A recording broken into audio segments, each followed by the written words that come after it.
রেণুকা রান্নাঘরে সকলকে স্বাগত জানিয়ে আজকে রেসিপি শুরু করছি। নতুন একটা রেসিপি শুরু করব আজকে। আমার শ্বশুর আছে 86 বছর বয়স। আমার শ্বশুর 1 বছর অসুস্থ হয়ে বিছানায় শুয়ে আছে। তাই বন্ধুরা আজকে রেসিপি তো করব, রেসিপির সঙ্গে সঙ্গে আমার শ্বশুরকেও দেখাবো। আর 3 দিন ভারী ধরনের অসুস্থ হয়ে গেছে, ডাক্তারবাবু বলছে অবস্থা ভালো নয়। তা আজকে দেখাবো আমার শ্বশুরমশাইকে। আজকে পুরো ভিডিও দেখতে থাকুন, সঙ্গে থাকুন।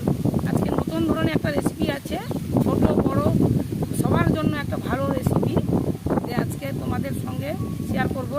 তা চলুন বন্ধুরা, বাড়িতে যাচ্ছি, আমার শ্বশুরমশাইকে দেখাবো, তারপরে রেসিপি শুরু করবো। তা বন্ধুরা একটা কথা বলা হয়নি, এ ফুলটা কি ফুল কমেন্টে আপনাদের জানাতে হবে। তো আমি নাম জানি না কি ফুল, তো আপনারা যদি জেনে থাকেন তাহলে কমেন্ট করে জানাবেন এ ফুলটা কি ফুল। তাই বন্ধুরা চলুন আমার শ্বশুরমশাইকে দেখাবো যে কীরকম অসুস্থ আছে। তা বন্ধুরা আমার শাশুড়ি মা নেই, আজকে 20-21 বছর মারা গেছে আমার শাশুড়ি মা। তা আমার শ্বশুরমশাই আছে, তা বলেছি তো বয়স 86 বছর। তা অসুস্থ হয়ে গেছে, 1 বছর বেশি হলো অসুস্থ হয়ে বিছানায় শুয়ে আছে। তো আজকে দেখাচ্ছি, দেখুন কোনো রকম উঠতে বুঝতে পারে, কিন্তু পায়খানা পেশাব বিছানাতে করে ফেলে। বন্ধুরা আমার শ্বশুরমশাইকে তো দেখানো হয়ে গেছে, তা যাচ্ছি আবার রান্নাঘরে আপনাদের সঙ্গে রেসিপি শেয়ার করব। আজকে রেসিপি নামটা বলছি, আজকে রেসিপি নাম হচ্ছে ভাত দিয়ে ভেজ রুটি। ভাত দিয়ে ভেজ রুটি মানে ভাত দিয়ে সব রকমের সবজি দিয়ে আজকে রুটি বানাবো। বাচ্চা বড় ছোট সবাই খাবে, ভালো লাগবে খেতে। তো বাচ্চারা তো ভাত খেতে ভালোবাসে না, তা ভাতটাকে কি করে বাচ্চাদের খাওয়ানো যায়, তা ভাত দিয়ে আজকে সবজি দিয়ে রুটি বানাবো। আর একটা চাটনি, তার সঙ্গে চাটনি থাকবে। তাই চলুন বন্ধুরা দেখবেন, ভিডিওটা অবশ্যই ভালো লাগবে। তা বন্ধুরা রান্নাঘরে চলে এসেছি, আমি ভাত নিয়েছি। দেখুন বন্ধুরা আমি অতটা ভাত নিয়েছি, একদম ঝরঝরে ভাত।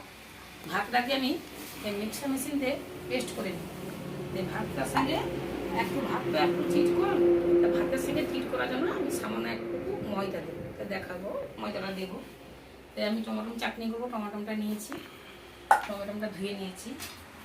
আচ্ছা রুটিতে কী কী দিব আমি দেখাচ্ছি। এতে আছে আলু, যেটা মেশিনে গ্রেট করা আছে, গাজর, পেঁয়াজ, টমেটো গ্রেট করা আছে, ক্যাপসিকাম, কাঁচা লঙ্কা। কাঁচা লঙ্কা দিতে পারো না দিতে পারো, বাচ্চা খেলে কাঁচা লঙ্কা দিলে ঝাল লাগবে, খেতে পারবে না। আমি ভাতটাকে প্রথমে ভাতটাকে পেস্ট করে নেব। তার আগে আমি আলু আর গাজরটা গ্রেট করা আছে, আমি কড়াইতে একটু তেল দিয়ে সাদা তেল দিয়ে প্রথমে ভেজে দিলে গন্ধটা একটু কম করে রুটিতে তো তেল লাগবে না, শুকনো কড়াই রুটি হবে। তাই আমি তেলে একটু তেল দিচ্ছি, সাদা তেল দিয়ে এগুলো আমি সব ভেজে নেব। প্রথমে দিচ্ছি গাজর, আলু, আমি সমস্ত কিছু ধোয়া আছে, একসঙ্গে সব কিছু দিয়ে দেবো।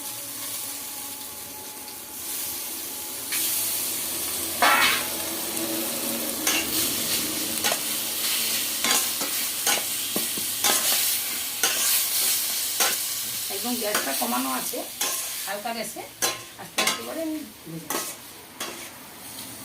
আমি একটু হলুদ দিচ্ছি আর দিচ্ছি একটু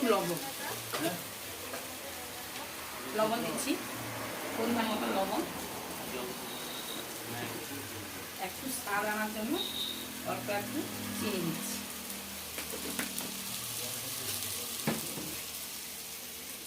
এতে জিরা ভাজা গুঁড়ো করা আছে, আমি একটু দিয়ে দিচ্ছি।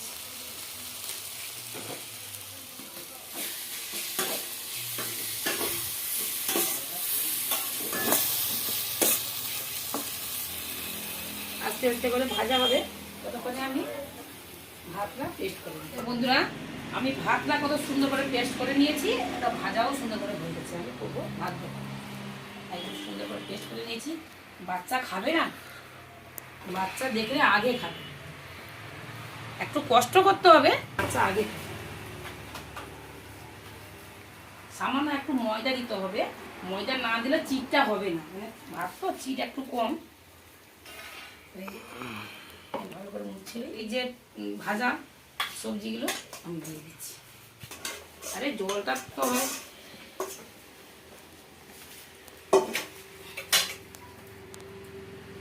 সামান্য একটু ময়দা দিচ্ছি, কম কম দেবো আর কম কম মাখাবো।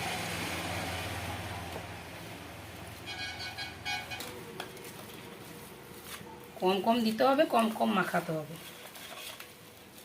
শক্ত করতে হবে, কারণ রুটিটা তো বেলতে হবে।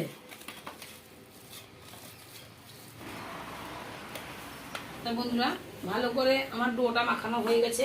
দেখুন সুন্দর করে মাখানো হয়ে গেছে। আর কতটা ময়দা নিয়েছিলাম, কিন্তু সম্পূর্ণটা আমি দেওয়া হয়নি, সামান্য দিয়েছি। আর আছে একদম নরম তুলতুলে হয়ে গেছে। আমি এবারে রুটিটাকে বেলব।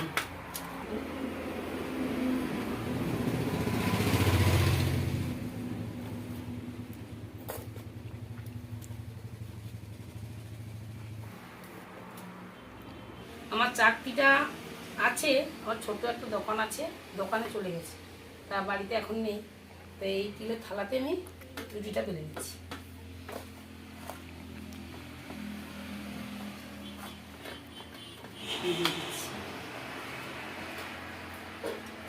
আর একটা বেলে নেব।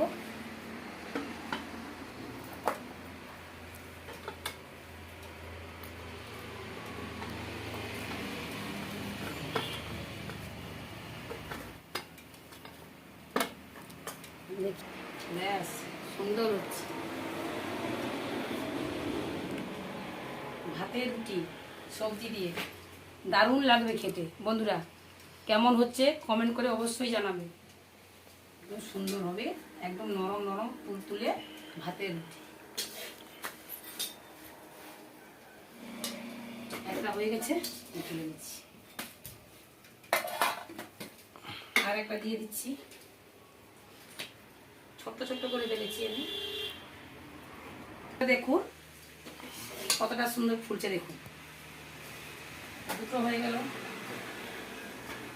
এটা ঠিক সমান হয়নি, বাঁকা ঢাকা হয়ে গেছে। বন্ধুরা, আমার সবগুলো রুটি তো হয়ে গেছে। আমি ক পিস রুটি হয়েছে গুনছি। 1 2 3 4 5 6 7 8 পিস রুটি হয়েছে। বন্ধুরা দেখুন, আমি চাটনিটা রান্না করছি। এবারে কড়াই দিচ্ছি তেল, দিয়ে দিচ্ছি কালো সরষা,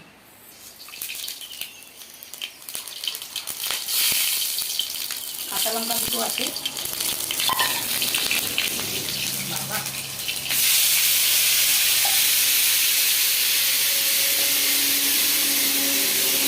অল্প করে লবণ দিচ্ছি।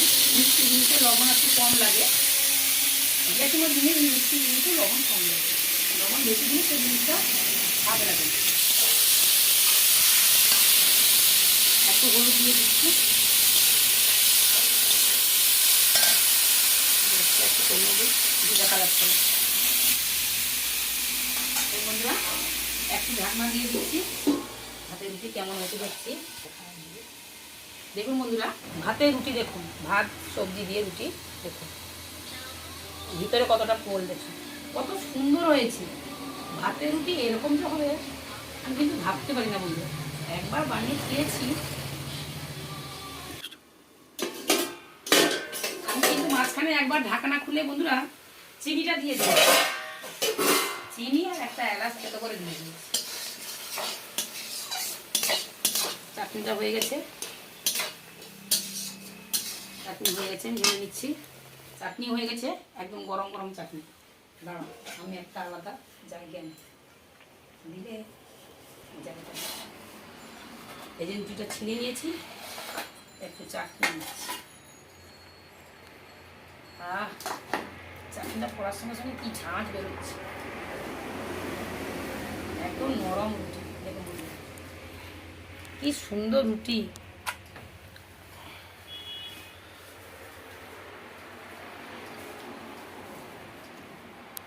মুখে কিছুই নেই, একবার মুখটা জিভটা এদিকে গেছে, করার সঙ্গে সঙ্গে একদম চলে গেছে।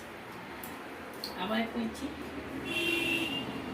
আর এমনি নরম, আর রুটি আরো নরম,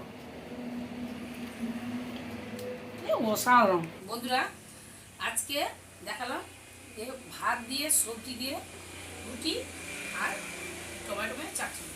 যদি আমার রেসিপিটা ভালো লেগে থাকে বন্ধুরা, লাইক শেয়ার কমেন্ট করবে আর পুরো ভিডিওটা দেখে সবার শেষে সাবস্ক্রাইবটা করবে। আর অনুরোধ থাকবে পুরো ভিডিওটা দেখবেন আর সাবস্ক্রাইবটা করবেন। একটু সময় দিয়ে ভিডিওটা দেখবেন বন্ধুরা, খুব আনন্দ লাগে দেখতে। আর নতুন নতুন ভিডিও করতে খুব আনন্দ লাগে। আমি বারে বারে বলছি বন্ধুরা, পুরো ভিডিওটা দেখবেন জন্য। আজকে আমি ভিডিওটা শেষ করলাম। সবাই ভালো থাকবেন, ভগবান কৃপায় সুস্থ থাকবে। আমার নতুন ভিডিও নিয়ে আসছি, দেখা।